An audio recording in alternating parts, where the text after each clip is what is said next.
বামপন্থী ছাত্র যুব সংগঠন প্রথম গাড়িতে আটকে ছিল, বিচারের দাবি তুলেছিল। 1 বছর পরে এখনো রাস্তা বিচার অধরা, এখনো বিচার অধরা, এবং তার সাথে সাথে ক্যাম্পাসে ক্যাম্পাসে ছাত্রী নিরাপত্তা, সেই ছাত্রী নিরাপত্তাও অধরা, এবং যার ফলে বাবা মারা আর ছেলে মেয়েদেরকে কলেজ ক্যাম্পাসে পড়তে যেতে পাঠাতে চাইছে না। সেটা শুধু মেডিকেল কলেজ বলে নয়, মেডিকেল কলেজ 1 বছরের মাথায় আমরা দেখলাম কসবা ল কলেজের ঘটনা।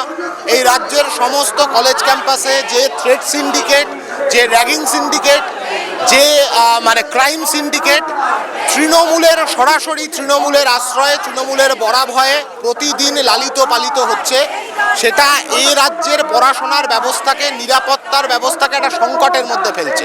তিলোত্তমা বিচার পাচ্ছে না, তার কারণ দেশের সরকার, রাজ্যের সরকার, তারা তিলোত্তমার এই বিচার প্রক্রিয়ার সঙ্গে ক্রমাগত বিশ্বাসঘাতকতা করে চলেছে।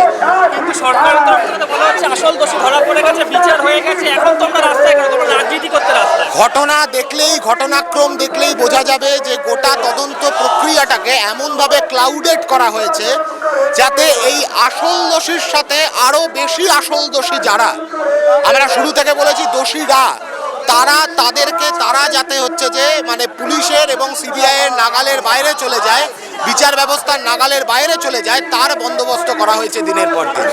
তোমরা 1 বছর পর রাস্তায় দাঁড়িয়ে কলেজ ক্যাম্পাসে নির্বাচন থেকে শুরু করে ল কলেজ তিলোত্তমা, তাদের দাবি নিরাপত্তা চাই, ক্যাম্পাসের ভেতরে নিরাপত্তা চাই। ক্যাম্পাসের ভেতরে এমন একটা পরিবেশ তৈরি করা হয়েছে যাতে ছাত্রীরা নিরাপদ বোধ করছে না ক্যাম্পাসের ভেতর। ইমিডিয়েট ক্যাম্পাসের ভেতর নিরাপত্তা চাই, এবং এই ক্রাইম সিন্ডিকেটকে ক্যাম্পাস থেকে বার করে দিতে হবে।